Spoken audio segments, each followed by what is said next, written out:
All right, welcome back to Just DAO It, the podcast for people starting DAOs. I'm Adam Miller, and I'm your host. I'm the CEO of MyDAO, which provides legal entity solutions for DAOs. And prior to starting MyDAO, I did consulting for people starting and operating DAOs. This is the second of two episodes this week. Earlier in the week, we covered recent DAO news with Ed and Adam from Wonderverse, and now we're going to dive into a deeper interview with them both. Welcome, Ed and Adam, to the podcast. For this episode of the week, I'd like to introduce you by asking you a different question, which is, how did each of you get into Web3 and DAOs in the first place? Ed, you want to go first this time? Yeah, sure. I may have mentioned it earlier in the episode earlier in the week, where today actually marks the 1-year anniversary of my involvement in Web3.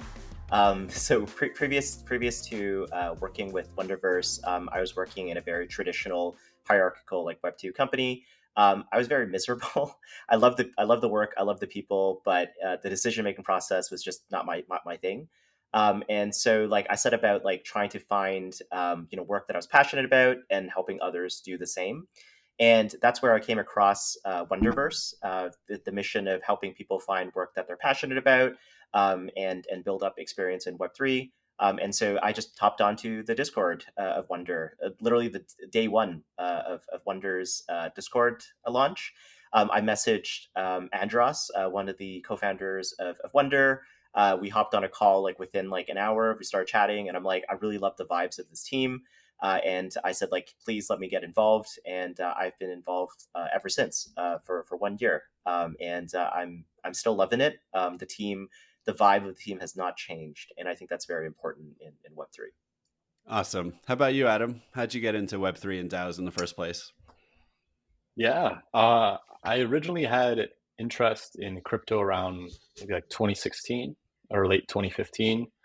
Then it was just always watching the space for a while. I had previously bootstrapped a software company that did like community collaboration for nonprofits. So what I was really trying to start was basically the DAO model.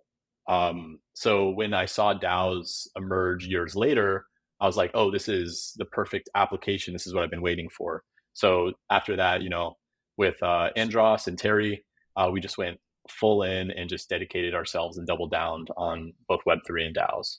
And just really quick, Ed is like the perfect story of you should get involved, just say what's up in Discord, say, hey, I feel like he is like the perfect story of someone who just wanted to get involved, put themselves out there, and he's the best. Like, I'm so happy and we feel so lucky to have him. So yeah. Thank you. That's awesome.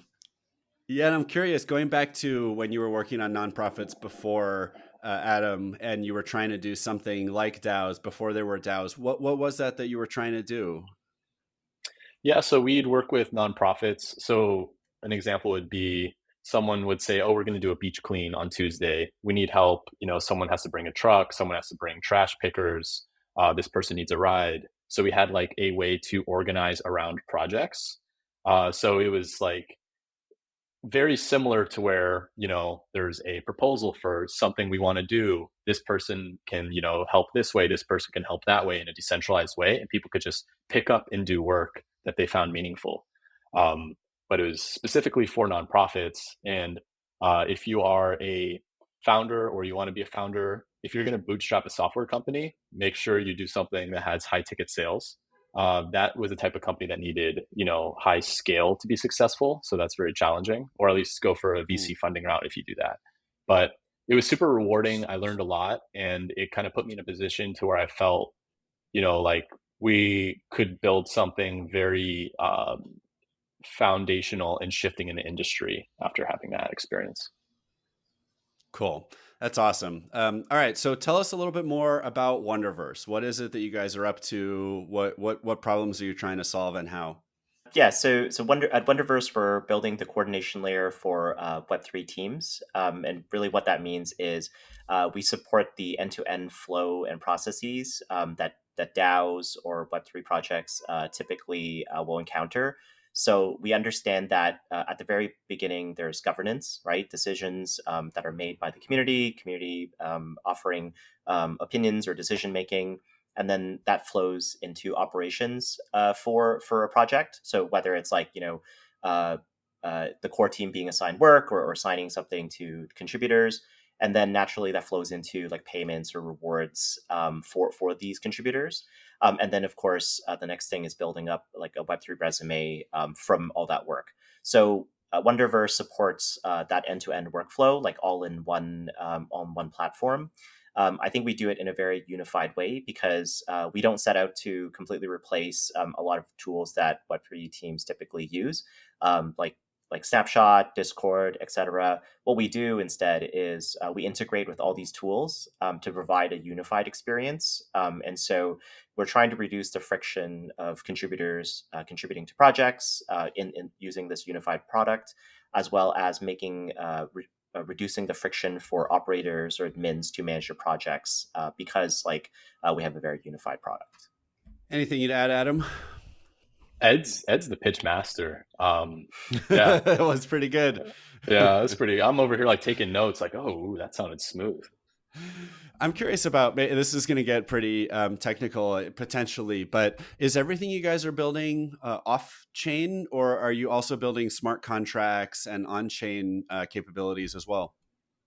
Yeah, it's something we talk a lot about. When we first started, obviously you're like, okay, it's a Web3 project, all the actions need to be on chain, but there wasn't a really big appetite from our partners initially for that.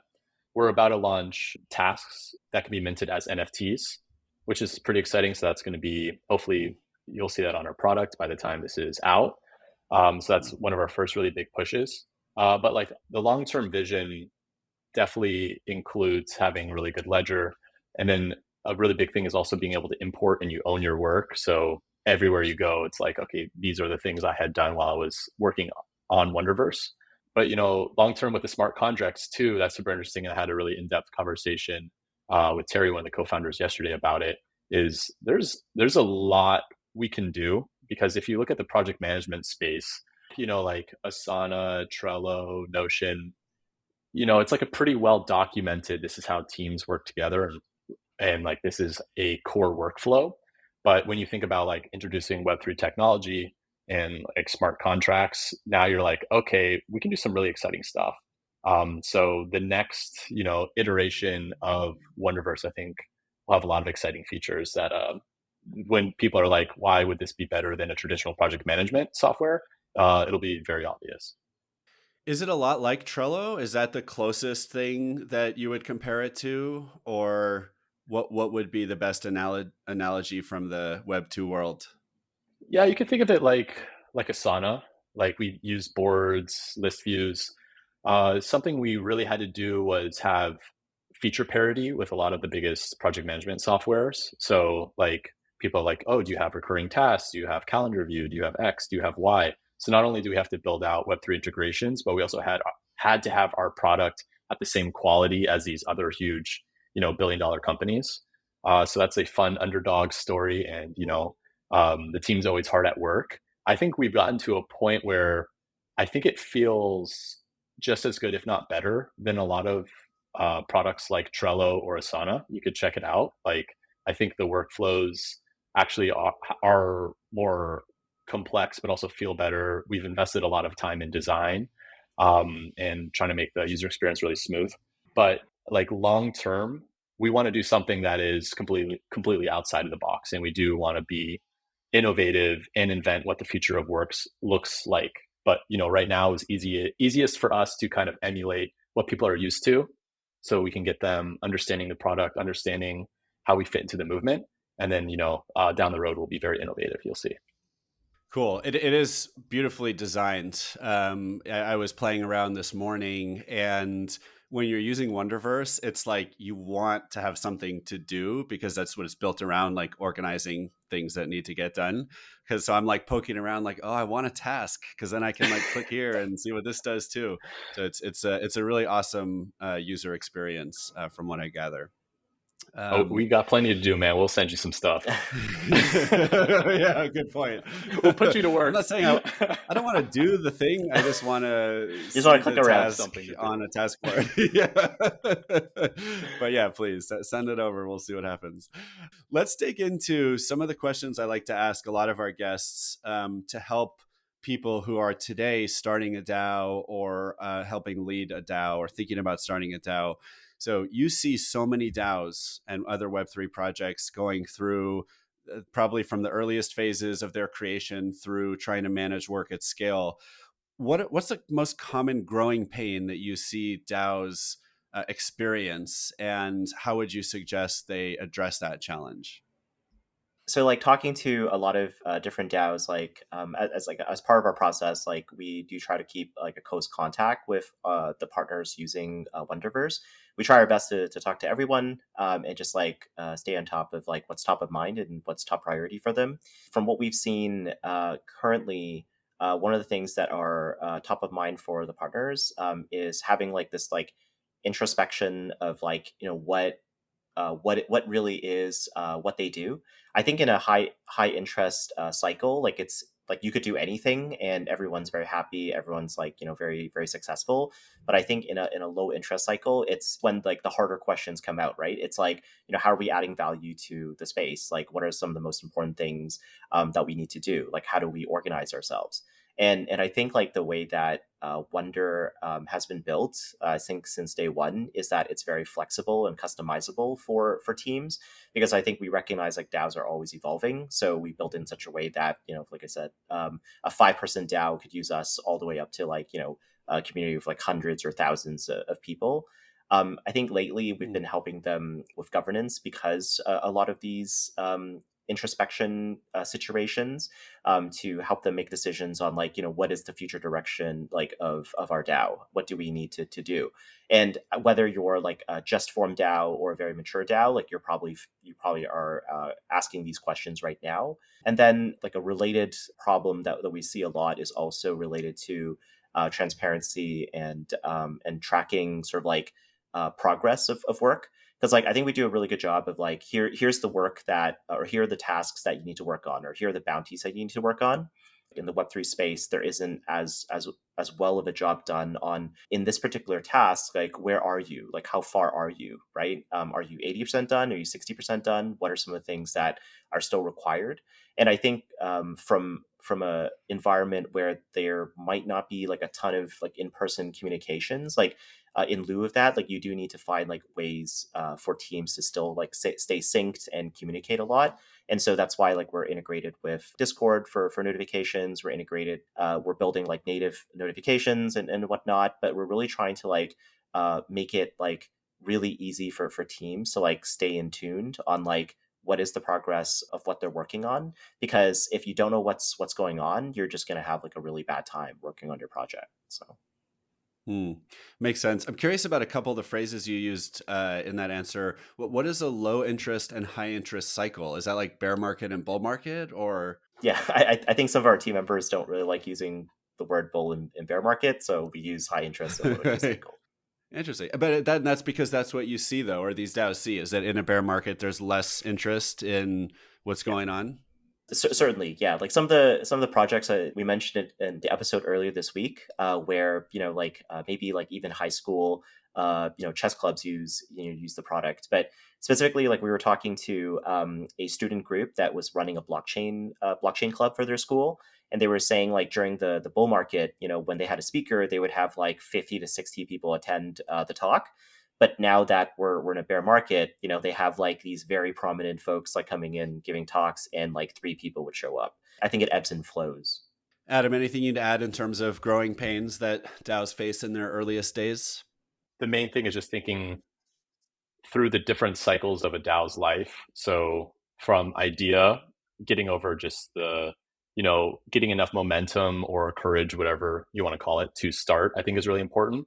I think a lot of people think it's too big of a task to start. So if you have a DAO that you want to start, I say just go for it. Then you get into the phase, just DAO it. Just DAO it. Just DAO it. And then once you get into like bigger phases, I think a lot of people are getting into, like, is it core team? Is it just the core team working together? How do they coordinate? Then when you get into bigger, it's more related to governance. Or once you get into bigger, it's how do you actually distribute your treasury?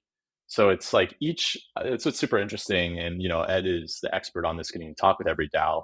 But whenever we get to hear feedback from teams, it's like, what's super interesting is the market and the needs are always evolving because it's still such a new thing. So what was the core problem of DAO 6 months ago is no longer the problem, especially with the low interest cycle. It's not now about how to spend as much money as you can with your community. It's Mm, now about how to spend more efficiently and to actually ship mm, products. So now the mm, focus is how do we spend money efficiently and how do we get things done? When before, mm. when money was infinite, people weren't asking those questions. So that's been the most interesting thing for me is the size of the DAO, what their interests are, and then the external market and how that impacts what they're actually focusing on. It's really interesting. So, what about DAOs as they get to scale and their problem is not 0 to 1, but 1 to 100 or 100 to 1,000,000 of whatever it is they're working on? What are the most common challenges you see them facing at that stage?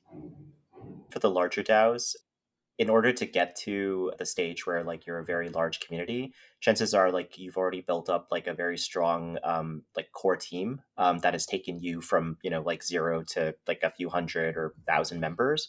The next set of sort of unlock to grow to like 10,000 members is probably like how do you tap into the larger external community and how do you get them involved? Because I think the way that we've been thinking about it, and this is based on like conversations with people that are way smarter than us. There's at the center of projects like there's like the core team, and then another concentric circle outside of that is then the core contributors, and then outside of that is the community. I think like as your project grows, you get more and more folks like in the core team and the core contributors as well as the community. But I think like to truly like become like to achieve like massive scale, like you need to get more and more folks like into like the inner circles to get like new ideas, new direction, and even just like to challenge some of the assumptions that you've had to get to where you are currently. With the way that we've designed is like with Wonder, it is really focused on like that sort of internal team process, but there's also elements of like how do you get some external contributors like involved at every step of the way, whether you're like a 5-person team or like a 500-person team, because like we enable things like private workspaces but public pods. And so like that gives an opportunity for the greater community to get involved and feel like their voices are heard. For example, big DAOs have a lot of money to allocate towards their mission, right? So a lot of them do it via grants. So if you think through the grant process, it's pretty challenging to really track and see the progress. Like, are people actually executing and doing the thing that they actually wanted to do? So we saw that, and that's a feature we're about to release is a grants feature where you can apply and post grants on our platform. And eventually it'll be super smooth to where then you can have like milestone unlocking. You can see all the progress on a ledger. Did this person actually execute and ship? Because if you're distributing, let's say $5 million via grants into, let's say, 200 plus projects, how are you going to actually see if those funds are being used properly? So when you get to massive Mm. scales, and especially if you're decentralized, the coordination problem becomes much trickier. So I think Web3 technologies and like what we're building will provide solutions for that. But right now, that's like a huge issue. Is that a common model that you see that the DAO, like its primary governance function, or one of the primary governance functions is distributing money to hundreds of subunits or individuals or whatever to then go work on something related to the DAO's goal? Or Once you've got to a certain scale by adopting that model, like we're not saying also like it's one size fits all, but from what we've seen is that like if you do distribute that funding to many different teams, then you enable them to make decisions more autonomously. If you have the opportunity to build your team or manage the roles within your team plus a wallet for your pod or for your group of folks, then you make it a lot easy to run this idea or run with this idea or project like autonomously, without having to always go back to like the mothership and saying like, hey, can you approve this funding or can you review this? It's one of those situations where if you have a lot of teams running autonomously, then you're able to experiment much more quickly and learn much more quickly, and reporting those learnings back to the larger DAO. cool, makes a lot of sense. So let's say someone walked up to you on the street later today and said, "Hey Ed," or "Hey Adam, I'm starting a DAO. What is the number one thing I need to keep in mind?" What would you say to them? just DAO it. That's definitely what I would say too. A lot of the advice for starting a company applies to starting a DAO. I think a lot of people have ideas for DAOs, but it still is this like ambiguous thing for a lot of people. So they'll just kind of sit on that idea for a while. I think the best thing for them, if you want to start a project and you haven't yet, is to give yourself a time constraint and just say, I'm going to start a DAO this week. And that might literally just mean starting a Twitter page and starting a Discord and inviting 2 friends into it. Because the main thing with DAOs and in projects in general is momentum and multiplying your momentum. So don't think, I've had a lot of people message me before that are like, should we buy, people in our community? Like, should we buy 1,000 Discord members? People look at DAOs and they think it means you have 10,000 people in your Discord all voting on Snapshot and you have your own token. That's not what that means. Start in the smallest vision possible and keep refining it and refining it, because initially what you set out to do will probably change in weeks. And the shortest learning cycles you can create for yourself, the better the project will be long term. So, if you're trying to buy and make a big statement of what you want to do, and then see if that even resonates with people, because maybe, like Kraus House, buy an NBA team, that's super persuasive and it was potent. But like, just start testing what you even want to do with people. You could be in Reddit, you could be in Twitter, whatever, it doesn't matter. Just DAO it. On a related note, like I think it's really important to like just dive into existing DAOs and projects, just to kind of see like how things are run, like what the community looks like, what the vibe is. Because I think it's important to sort of like have reference models in your own mind to think about, like if you did want to start a DAO, like by looking at existing projects and how they're organized, you kind of think like, okay, like what are some of the elements that I really like about this, or what are some of the elements I don't like about this when I start my own.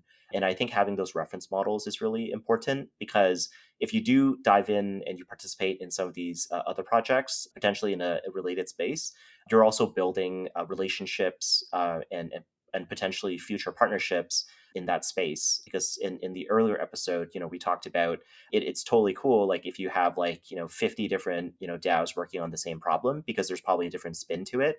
I think by like getting involved in some of these projects, like you're building a name for yourself, like, hey, I'm really passionate about the space, and now I'm actually going to do my own thing. This is my specific spin to it.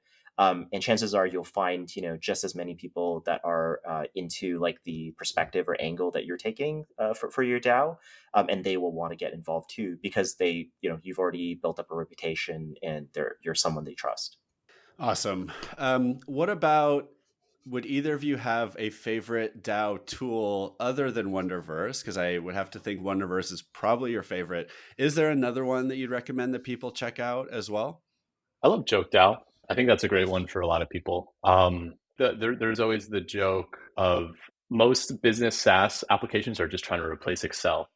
So, obviously, like we're really passionate about the tooling and the tooling landscape, but just on the last point too, it's not always about having like the perfect tool set either. Like pen and paper works sometimes. Personally, I really like Guild as well as Radical. Like those are two projects like that I really love, and we do have partnerships with them. But yeah, both teams are like great people and really good vibes. Let's just go down all the list of our partners too. All right, let's go. No, This people are is building your chance awesome to stuff. show. So JokeDAO is at jokedao.io, and what is it that's cool about that? I'm actually not familiar with the tool. What does it do? We've done some of our governance on JokeDAO before, because like Snapshot, you have to have your own token, like you have to be a FWB holder to vote. So you could basically airdrop this like token that doesn't have any economic value to someone, and then you can make them a token voter. So we've done that before for like proposals at the company, where because we don't have a Wonder token yet, but we've given everyone at the company tokens and we've voted on things. And I think it's like a really great way just to start practicing democracy at your organization. So for a lot of these DAOs, like if you're just starting, don't worry about launching a token. Just use like Joke DAO immediately, and you could start voting tomorrow. Cool. And Guild, is that guild.xyz? Is that the Yes. right URL, Ed? Yep, Cool. that's correct. What about radical.xyz? Yes, I believe that's the URL. Yeah. Cool. Cool. Awesome. All right. Everyone definitely check those out. What about any favorite DAOs that you think people should check out if they're new to the space? If you're new, 100% check out Gitcoin. I mean, that's just like one of the best communities, most vibrant communities, and probably the best example of a community that holds itself highly accountable. I think they're getting rid of the local membership, but also try to join FWB. I think it's just interesting if you're more interested in the arts and stuff like that. It's also just a great DAO and community to be a part of. Yeah, I was going to say +1 to How about you, Ed? FWB. I've been doing a bit of traveling recently, and I think by joining FWB, like you kind of feel like you have, what's that saying, like familiar strangers, like all over the world that you can Really? meet up with and make friends. And that's one where is it true that with FWB you have to buy an NFT to be a part of the community, or what's the process of joining? You apply by filling out a form. If they approve you, then you have to buy 5 of their tokens, I believe. But I think they're just doing a global membership now, which is 75 of their token. So I think it's closer to, I don't know what their token price is, but it's more like a $500 thing now, which is disappointing because the local membership was really cool. Like I was a local LA member. That's also an interesting model where they approve you, and then once you get the tokens, then you can join their Discord, which has a token gating. Cool. And what are they looking for to approve you? Is it they're looking for like fun people, similar people? They'd approve you, Adam. They're looking for cool people, man. Like you fit the bill, man. All right. Yeah. I'll have to do it. Yeah. It's like there's a lot of artists and really just people building interesting things. I think you should just apply just to even see the process. It's pretty interesting, like how they have everything set up. Yeah. Okay, cool. Awesome. I think I will. All right. Great suggestions. This has been awesome having you guys on the show. I've learned a lot. I'm sure the audience has as well. Where can people find you and your project on social media and on the web? Yeah. So check out Wonderverse if you are a DAO operator, if you're a contributor, if you have a Web3 project. You can manage your project there. You can find awesome work to do. See the cool dashboards Adam was talking about. You can go to wonderverse.xyz, and our Twitter is wonderverse_xyz. And then if you want to communicate with either Adam or myself individually, you can email me at ed@wonderverse.xyz, or you can follow me on Twitter at jackalpha_xyz. And Adam, I always forget your Twitter handle, so sorry. Yeah, no worries. It's Adam_HA_yes. I can't believe I got rugged at the last second. We almost had it smooth.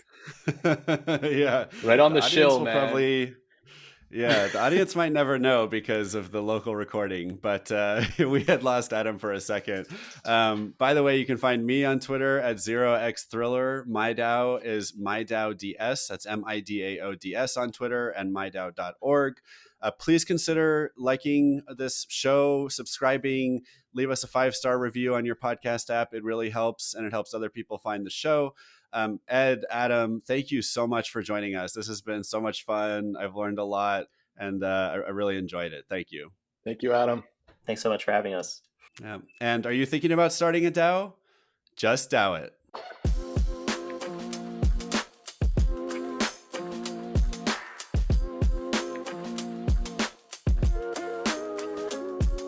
Just DAO It is for educational and entertainment purposes only. Just DAO It does not contain any legal or financial advice. My DAO also does not provide legal or financial advice, and nor does your host, yours truly.